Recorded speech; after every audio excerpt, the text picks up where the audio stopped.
Hello, my name is Carlos. Welcome to the theory and the mathematics behind splines. First of all, there is no way that you will understand splines without understanding LIRP, abbreviate from linear interpolation. Let's get to the basics. What is linear interpolation? Giving 2 points, point 0 and point 1. Plot out the in-between points by equally dividing the line that connects these 2 points and representing them using t. T is the percentage that represents the completion of the distance traversed from point 0 and point 1. And how do we find t?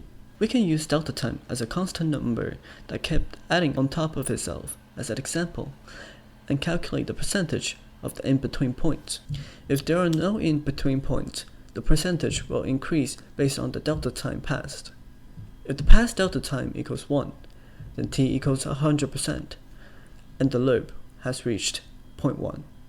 This means loop will finish in 1 second. But if you do plot the points, t is divided by the number of plotted points, therefore slowing down the loop. If there is 4 plotted points, t will be divided by 4. If t is divided by 4 and t equals 1, then the point during the loop will be the 1/4 point of the in-between line. To calculate this process, we use the formula to find the point of in-between line. Similarly, we can find the L-normalized direction vector and t as a scalar, but it has too many steps. For simplicity, we use the first one. Normally, if you add 2 vectors together, the resultant are typically used to calculate the position of the bones based on the first vector, but by modifying the equation we can find the in-between points of these 2 vectors. Moving on to the splines. Splines are a series of curves defined by control points. Bezier curves and Camel-Rom are both fall into this category. You can add as many points as you want, and they can all affect the way the curve looks. We gave them fancy names. If you have 3 points, it's called quadratic Bezier curve.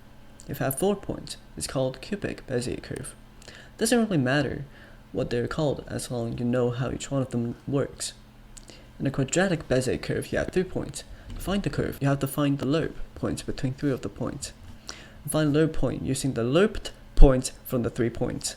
Cubic Bezier are the same, but just one more control point added. My favorite game, Apex Legends, also used this Bezier curve to animate their animations. I am convinced that this animation clip used the Bezier curve to slow down the timing of the animation. Prepared and ready.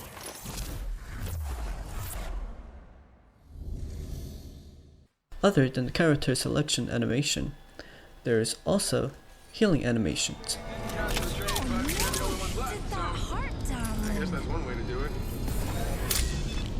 As you can see, the splines give the game more natural feels. This is also related to the principle of animation, slow in and slow out. If a steering behavior follows a spline, then their animation would be more alive, in a sense.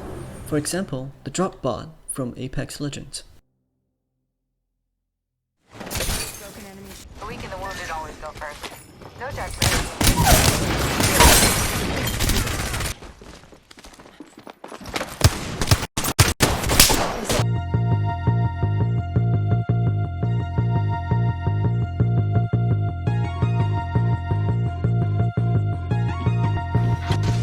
Dropping in.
Starting off with the basics, cargo drones basically spawn in nearly every single Okay, the point I was getting at is that you can make something similar with spline and steering behavior. How do we explain steering behavior? Steering behaviors are related to flocking behavior, but they're not the same. Steering behavior is how objects behave, and flocking is how a crowd of objects behave. There are types of steering behaviors. Seek and evade are two of the most basic ones, and others are just a modified version of these two. With only seek, we can make a very simple bot that follows the target, like this.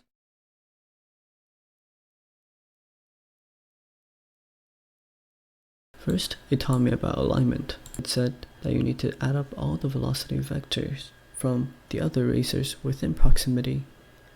Then you use the resultant vector to change the original velocity of our racer.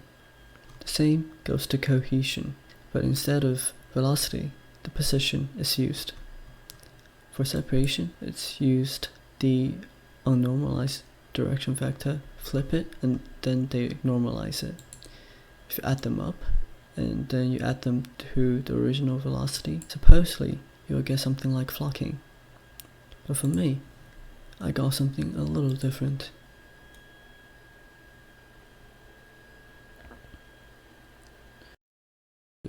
This to me does not look like flocking.